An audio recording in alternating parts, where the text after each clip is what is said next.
दोस्तों, भारतवर्ष एक ऐसा देश जो सोने की चिड़िया कभी कहलाता था, लेकिन उसे बार बार अपने ही पड़ोसियों से चोट खानी पड़ रही थी। बॉर्डर पर लड़ाई तो फौजी लड़ते हैं, लेकिन जब दुश्मन आपके घर के अंदर घुसकर आपके लोगों को मारने लगे, तब जंग का मैदान बदलना पड़ता है। तब सिर्फ स्ट्रैटेजी से काम आती है। आज जो कहानी मैं आपको सुनाने जा रही हूँ, वो 2025 में आई फिल्म धुरंधर की है। ये कहानी सिर्फ एक मूवी नहीं, बल्कि एक जज्बात है, एक गुस्सा है और एक बदले की आग है जो 1999 से लेकर 2008 तक हर हिंदुस्तानी के दिल में धधक रही थी। ये कहानी है एक ऐसी ऑपरेशन की जिसके बारे में किसी ने सोचा भी नहीं था। एक अकेला आदमी जो मौत के मुंह में जाकर बैठ गया, सिर्फ इसलिए ताकि हम चैन की सांस ले सके। ये कहानी सिर्फ स्पाई थ्रिलर की कोई कहानी नहीं है, बल्कि सच्ची घटना है। तो ध्यान से सुनिए और एंजॉय कीजिए, क्योंकि आज हम चलने वाले हैं कराची की उन तंग गलियों में जहां मौत हर मोड़ पर खड़ी होती है। कहानी की शुरुआत होती है 30 दिसंबर 1999 की उस मनहूस तारीख से। भारत का एक प्लेन हाईजैक हो चुका था। पूरा देश सदमे में था। इंडिया के विदेश मंत्री देवव्रत ने पाकिस्तान के पीएम से बात करने की कोशिश की, बट एज यूजुअल दुश्मन तो दुश्मन ही होता है। वहाँ से कोई ढंग का जवाब आया ही नहीं। आतंकियों की मांग साफ थी,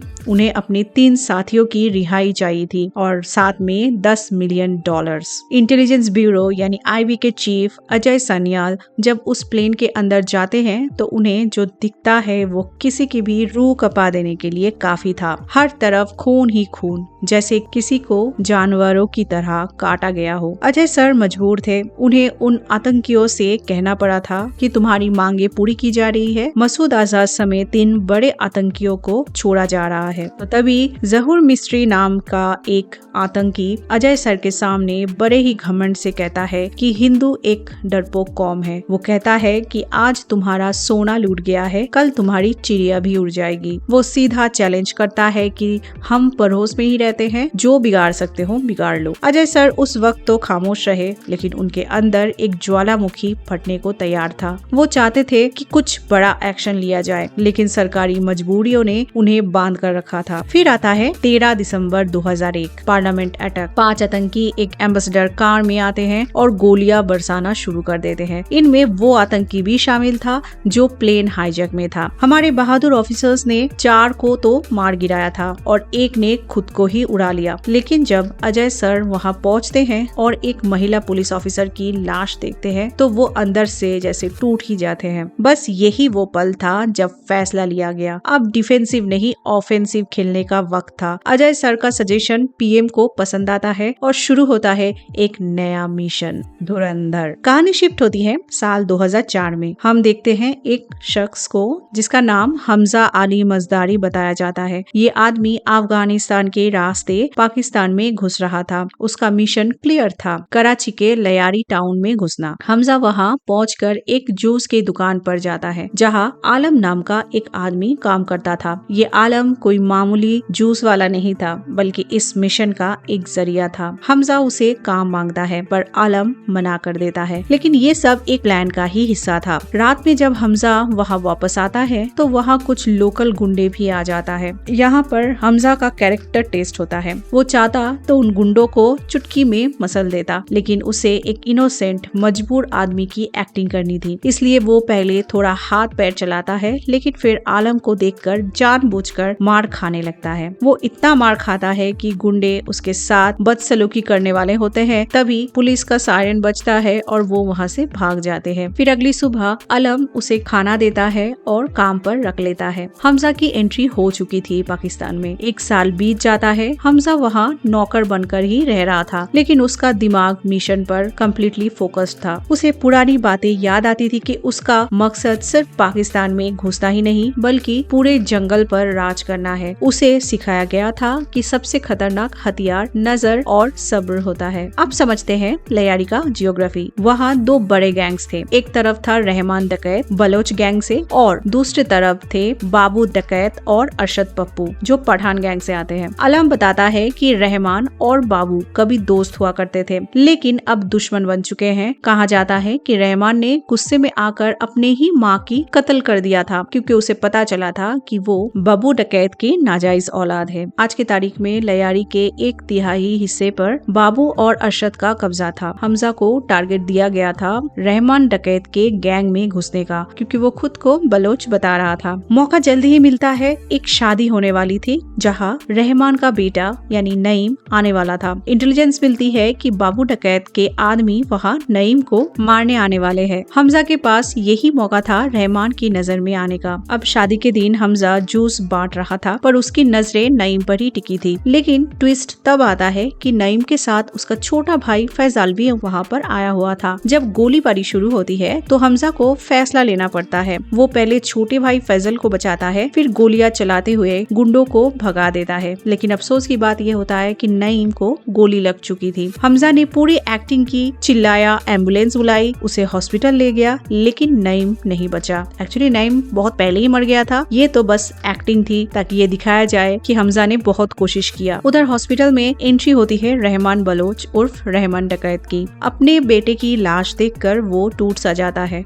रहमान का कजिन उजैर हमजा से पूछता है कि तुम्हें बंदूक चलाना किसने सिखाया और तुम्हें कैसे पता चला हमलावरों के बारे में। तो हमजा ने पूरी तैयारी की हुई थी। उसने झूठी कहानी सुनाई कि उसका बड़ा भाई आजाद बलोच आर्मी में था और उसने ये सब सिखाया, जो अब शहीद हो चुका है। उजैर उसे पैसा देने की कोशिश करता है, लेकिन हमजा इमोशनल कार्ड खेलता है। वो कहता है कि बलोचों को पाकिस्तान में हक नहीं मिला है और रहमान डकैत की वजह से ही बलोचों को पहचान मिली है। उसने तो बस अपना फर्ज ही निभाया, हमजा ये कहता है। ये बात रहमान की दिल को छू जाती है। हालांकि रहमान की बीवी गुस्से में थी, लेकिन रहमान ने हमजा को अपनी गैंग में शामिल कर लेता है। नईम का मरना हमजा के लिए एक दरवाजा खुलने जैसा था। रहमान के गैंग का तार बहुत ऊपर तक जुड़े थे। उन्हें सपोर्ट था पाकिस्तान अवाम पार्टी का यानी PAP का, जिसका मेंबर जमील जमाली उन्हें पॉलिटिकल प्रोटेक्शन देता था। वही दूसरी तरफ दुश्मन गैंग को मुस्लिम मूवमेंट पार्टी सपोर्ट करती थी।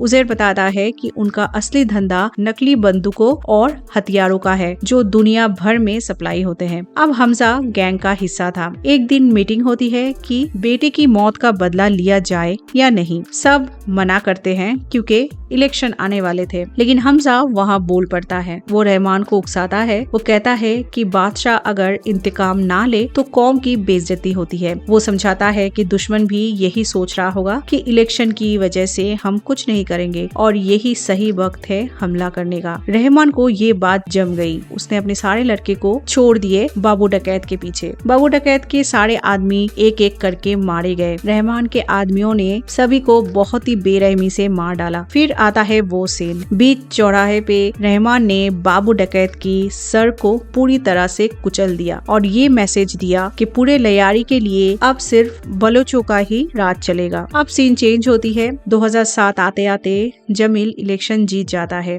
और क्योंकि जमील भारी वोटों से इलेक्शन जीत जाता है तो जमील को ये लगने लगता है कि ये उसकी जीत है, पर असलियत में ये रहमान की वजह से ही हुआ था और रैली में लगने वाले नारे भी रहमान के लिए ही थे। जश्न के माहौल में हमजा की नजर जमील की बेटी यलीना पर पड़ती है। यलीना भी चुपके चुपके हमजा को देख रही होती है। वो उसे पहली नजर में ही पसंद आ गया था। हमजा को भी यलीना अच्छी लगी थी। यलीना के माँ बाप उसे बहुत कंट्रोल करते रहते थे, उसे आजादी बिल्कुल भी नहीं देते थे। इसके बाद हम देखते हैं रहमान से मिलने खनानी ब्रदर्स जावेद और अल्ताफ आते हैं। जमील को ये बात पसंद नहीं आती और उसी वक्त वो रहमान और खनानी ब्रदर्स का बात बंद कर देते हैं। रहमान जमील को बताता है कि वो खुद की पार्टी बनाकर पॉलिटिक्स में आना चाहता है। ये सुनकर जमील की हालत खराब हो जाती है, क्योंकि अगर रहमान पॉलिटिक्स में आ गया तो जमील का करियर खत्म हो जाएगा। इस दौरान हमजा को एक बड़ी इंफॉर्मेशन मिलती है। खनानी ब्रदर्स को कहीं से हिंदुस्तानी 500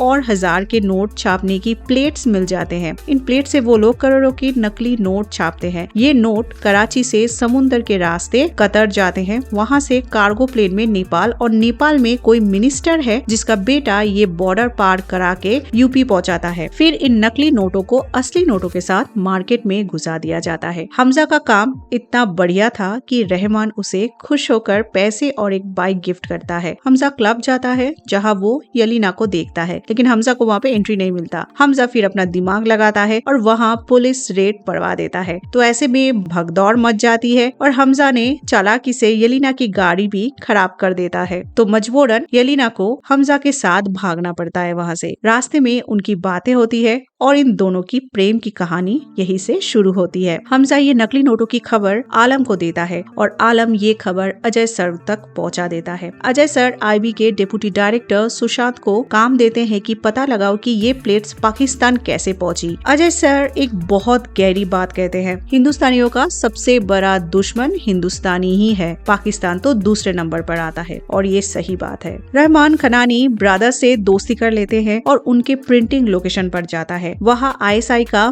मेजर इकबाल आता है। ये वो आदमी था जिसकी मर्जी के बिना पाकिस्तानी पॉलिटिक्स में पत्ता भी नहीं हिलता था। इकबाल रहमान की बहुत तारीफ करता है और कहता है कि उन्हें भारी मात्रा में असली हथियार चाहिए, रशियन या अमेरिकन, जिससे कल को इन्वेस्टिगेशन हो तो आईएसआई का नाम ना आए इसमें। इकबाल चाहता है कि रहमान ये हथियार बलोच फाइटर से खरीद कर उन्हें दे, क्योंकि इकबाल को पता था कि रहमान जो बंदूकें जो हथियार बनाता है वो सब फर्स्ट मेड कॉपी या सेकेंड कॉपी होता है। वही उजैर पूछता है कि ये हथियार कहाँ इस्तेमाल होंगे। एक आदमी तब बताता है कि 3 अक्टूबर को 10 से 12 मुजाहिद इंडिया जा रहे हैं। इस बार मकसद बड़ा है, बदले में वो लोग रहमान को अगला इलेक्शन जिताने में मदद करेंगे। रहमान मान जाता है पर कहता है कि वादा मत भूलना। उधर सुशांत अजय सर को रिपोर्ट ये देता है कि दुबई में एक मीटिंग हुई थी जहाँ भारत के ही एक मंत्री और उनके बेटे ने एक बड़ी डील की थी। इंडिया ने भी करेंसी का रॉ मटेरियल उसी ब्रिटिश कंपनी से खरीदना शुरू किया जिसे पाकिस्तान भी लेता है, इसलिए नकली नोट पकड़ में नहीं आते। जनवरी 2007 में जब नए डिजाइन आए तो मंत्री ने लंदन से प्लेट्स ली और वापसी में दुबई में रुककर वो प्लेट्स इकबाल और खनानी ब्रदर्स को दे दी। बताओ, कुछ पॉलिटिशियंस इतने लालची होते हैं। इस गद्दारी में कई हाई ऑफिसर्स भी शामिल थे। अजय सर कहते हैं कि हम फिलहाल इनका कुछ भी नहीं बिगाड़ सकते हैं, क्योंकि ये पॉलिटिकल एजेंडा का इल्जाम लगाकर हमें ही फंसा देंगे। हमें बस अपना वक्त का इंतजार करना है। जिस दिन हथियार डिलीवर होने थे उस दिन फैजाल की तबीयत अचानक से खराब हो जाती है। रहमान उसे लेकर हॉस्पिटल भागता है। हमजा देखता है कि घर के नौकर ने किसी को कॉल किया है, तभी हमजा को शक हो जाता है। हमजा और उजैर हथियार लेकर इकबाल के अड्डे पर पहुंचते हैं। इकबाल कुछ लड़कों को बुलाता है और कहता है हथियार उठाओ, ये तुम्हारे लिए ही है। हमजा अपने हाथों से ही उन्हें उन लड़कों को बंदूकें देता है। उन लड़कों में से एक का नाम था अजमल कसाब। जी हाँ, वही 2611 में शामिल था। ये सीन देखकर किसी का भी खून खौल जाए। दूसरी तरफ रहमान जब फैजल को ले जा रहा था तभी एसपी चौधरी असलम उस पर हमला कर देता है। अपनी परिवार को बचाने के लिए रहमान सरेंडर कर देता है और हमजा इकबाल से पूछता है कि क्या लड़के कल निकल रहे हैं, क्योंकि हमजा को रिपोर्ट करना था कि ये लोग किस दिन क्या करने वाले थे। इकबाल बताता है कि नहीं, किसी ने इंडियन इंटेलिजेंस को खबर दे दी है, इसलिए प्लान डिले हो गया है। वो कहता है कि खबरी पकड़ा भी गया है। तब इकबाल हमजा को एक कमरे में ले जाता है। वहाँ का नजारा दिल दहला देने वाला था। एक आदमी को लेटा रखा था और उसकी चमड़ी में मछली पकड़ने वाले कांटे यानी हुक्स जो होता है वो घुसा रखे थे, जो जंजीर से बंधे हुए थे। वो आदमी एक हिंदुस्तानी एजेंट था। इकबाल उसे इतनी बुरी तरह टॉर्चर करता है कि देखने वाले की रूह ही कांप जाए। हमजा अंदर से हिल जाता है। उसे बहुत गुस्सा आता है, पर वो अपना गुस्सा चेहरे पर आने नहीं देता। एक स्पाई की मजबूरी। वो अपने सामने ही एक अपने ही ऐसे दोस्त को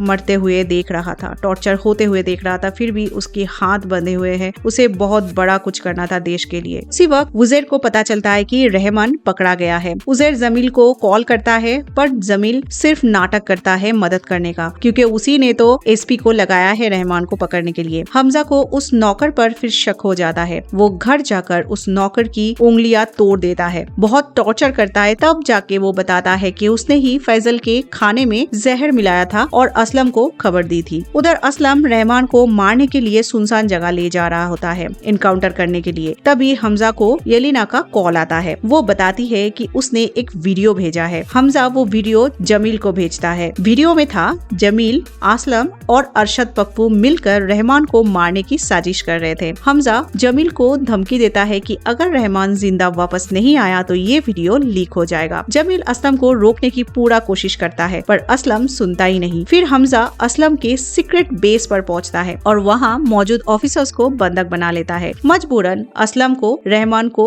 इस बार छोड़ना पड़ता है। इस घटना के बाद रहमान का भरोसा हमजा पर और भी गहरा हो जाता है। अब वो मनहूस दिन आता है। इकबाल रहमान को अपने अड्डे पर बुलाता है। वहाँ बहुत सारी टीवी लगी हुई थी और इंडियन न्यूज चैनल्स चल रहे थे। मुंबई में आतंकी हमला शुरू हो चुका था। सब लोग रहमान को बधाई दे रहे थे कि आपकी ही वजह से ये हो पाया। हमजा देखता है कि ये वही लड़के थे जिनको उसने अपने हाथों से हथियार दिए थे। हर जगह गोलियां चल रही थी, मासूम लोग मारे जा रहे थे। ये थी 26/11 की वो दिन, वो मनहूस घटना। सबसे बुरी बात ये थी कि इंडियन मीडिया लाइव दिखा रहा था कि पुलिस क्या कर रही है और यहाँ बैठे हैंडलर्स वो सब देखकर टेररिस्ट को ही गाइड कर रहे थे। हमजा का खून उबाल रहा था। वो चाहकर भी कुछ नहीं कर पा रहा था। अगर वो कुछ करता तो सालों की मेहनत बेकार हो जाती। वो अपनी इमोशंस को कंट्रोल करता है और बाहर से खुश होने का दिखावा करता है। हमजा बाद में आलम से रोते हुए ये कहता है कि अजमल कसाब को मैंने बंदूक दी थी, मैं इन सब को खत्म कर दूंगा। आलम उसे समझाता है कि बदले की आग में मिशन खराब मत करना, हमें ये खेल जारी रखना है और जीतना है। हमजा कहता है तब घायल हूँ